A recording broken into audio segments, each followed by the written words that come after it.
Last week I may have given the wrong clue for this week's film because I said you had to call his name 3 times and it turns out you have to call his name 5 times. In my defence, I'd never actually seen this film until now. And yes, I have found things wrong with this film. So join me, I'm Berryman and this is 10 Things Wrong with Candyman.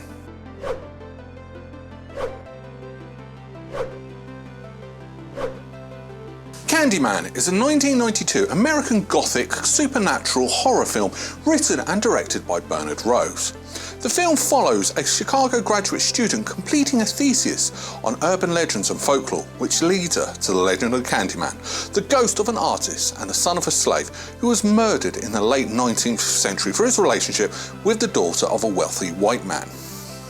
When the film was released, it did actually generally receive positive reviews, and it is actually regarded in certain circles as a classic of horror cinema. But what have I, the nitpicking YouTuber, found? Well, join me, Berryman, as I discuss 10 Things Wrong with Candyman.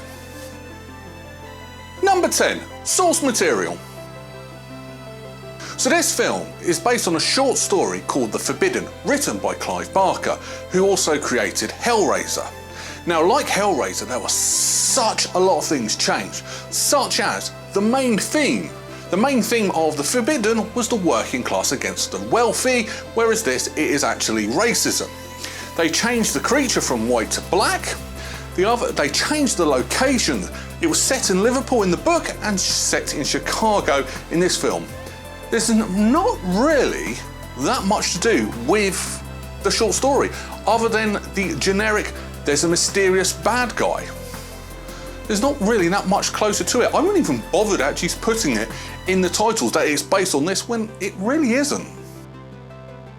Number 9, filming locations. So, majority of this film, although it's set in Chicago, is set in a suburb called Cabrini Green. Cabrini Green, it was at the time a real life place and it was a hotbed of crime. Even cops didn't actually like going there, it was just notorious. It's basically like a real life version of Gotham City. So it would be stupid to film there. So where did they come up with filming this film? Yeah, they filmed it there. They filmed it in the real place. Everyone told them not to do it. The police were always there trying to protect the cast, the crew, everybody. Now luckily, there was only one very minor instance where someone took a shot at a power generator. Other than that, nothing, luckily. But it could have gone so very wrong. Can you imagine what the insurance payouts was to film there? Number 8, casting. Yeah, this is a new one for me. I don't normally put casting possibilities in my videos because it doesn't really happen in the film, but this one I just thought, what the hell were they thinking? Because they were trying to get Eddie Murphy to play Candyman. Now luckily, his fee was way too high and they got the fantastic Tony Todd. Now I think Tony Todd did it perfectly, but I don't think Eddie Murphy would have stuck bees in his mouth. He would have been too much of a diva and he's also too funny. You would have expected jokes to be coming out of Eddie Murphy's mouth. I wouldn't have been able to believe Eddie Murphy seriously as Candyman. So luckily, we didn't get him, we got Tony Todd and this role seems to be perfect for him. But the fact that you considered Eddie Murphy on a serious horror film? No, just don't like that. Number 7, killings. So being a horror film, you would expect there to be lots and lots and lots of on-screen murders, wouldn't you? Well, not in this film. Yeah, I might be a bit twisted in the head, but one thing I was looking forward to was all these people being gored to death with Candyman's hook. It happened once, and that was it. Now, luckily, that one scene was awesome and actually won awards, but still, the fact that you only had one, it was all off screen. I was quite disappointed. I wanted to see killers. You don't see them shying away in Nightmare on Elm Street or Friday the 13th or Halloween. You see the murders in those films. So why couldn't we get the murders in this film? Or am I just sick in the head? Number 6, resting place. Now for this section, there's too much information for me to actually remember, so I've got my notepad out while I read some of this. But in the film, Candyman was said to be buried in Cabrini Green after he was killed by all the bees and the torture and etc, etc. Now this happened in 1890. And that is where the flaw is, because Cabrini Green wasn't created until 1942.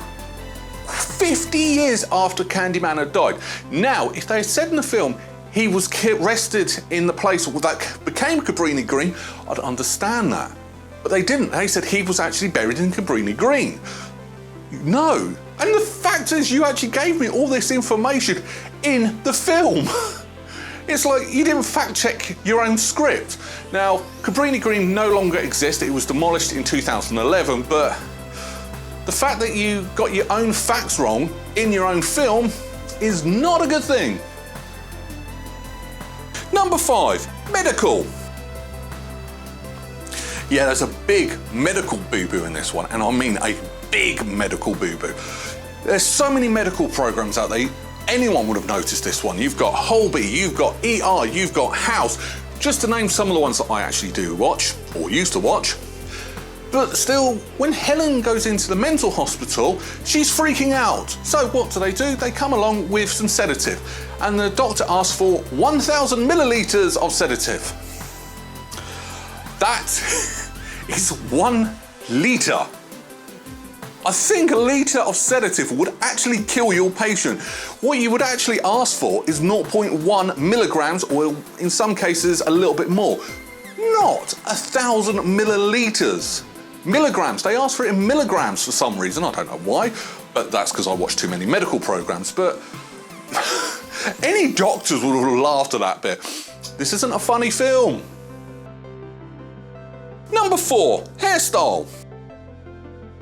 So going on a bit more about the mental hospital, Helen spends a grand total of about a month in the medical hospital. Yet her hairstyle doesn't change. That perm doesn't drop out. Her hair doesn't get longer, it's the same length.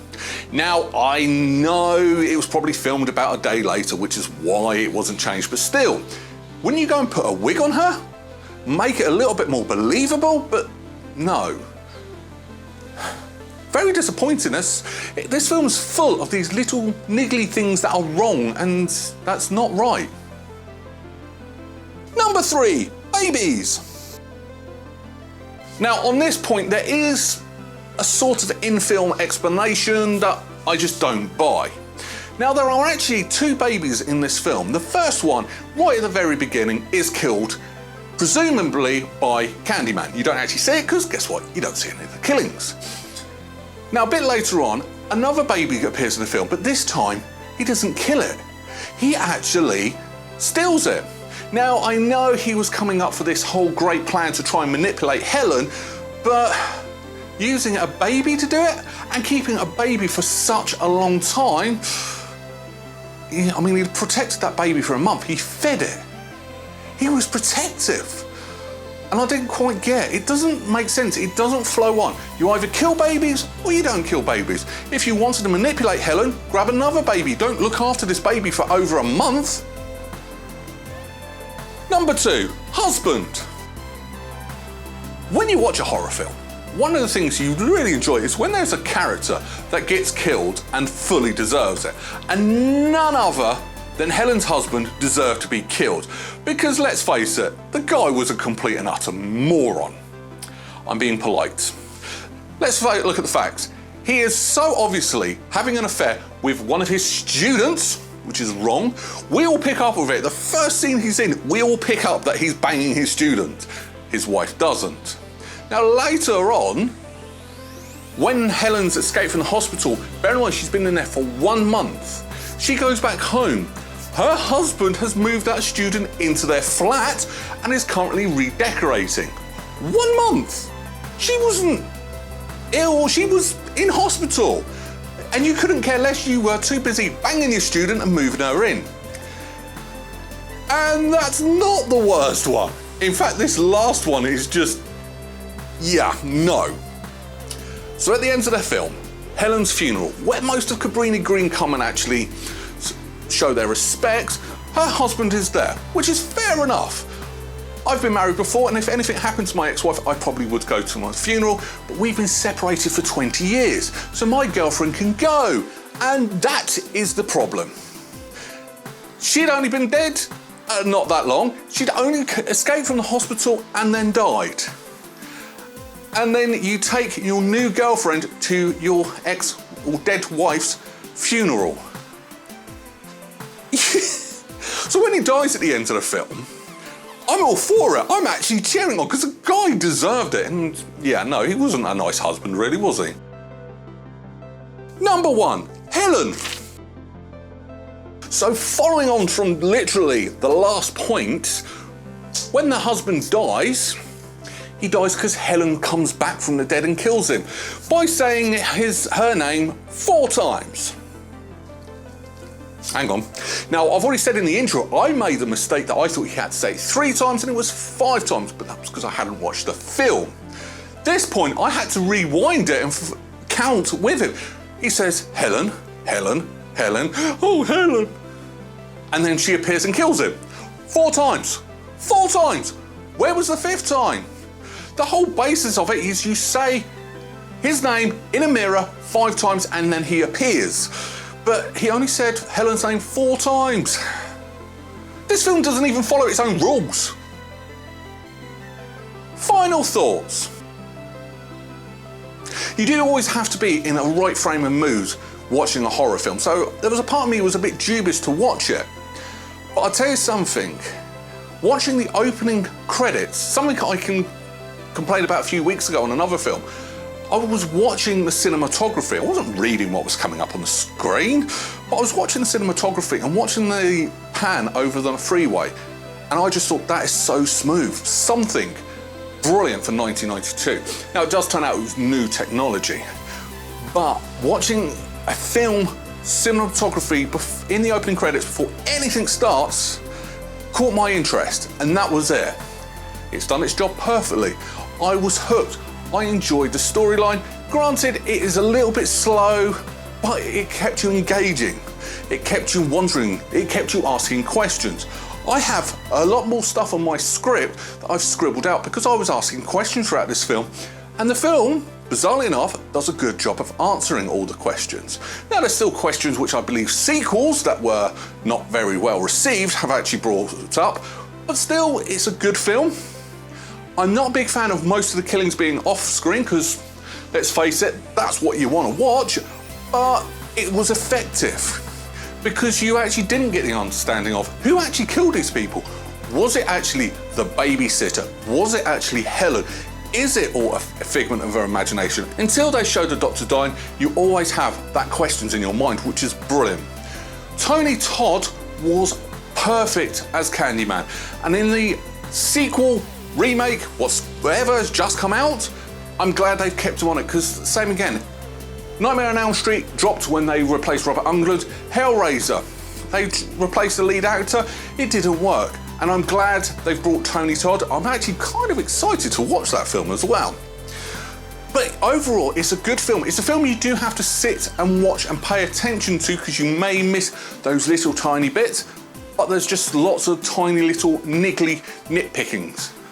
So what am I going to rate this absolutely brilliant horror film? I'm actually going to give it a 7 out of 10 berries. But that's what I think.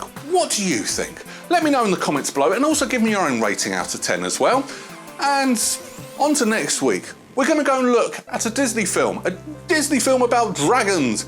Quite an easy clue this week. So if you want to know what I'm actually on about, come back next Sunday. Take care. Bye-bye.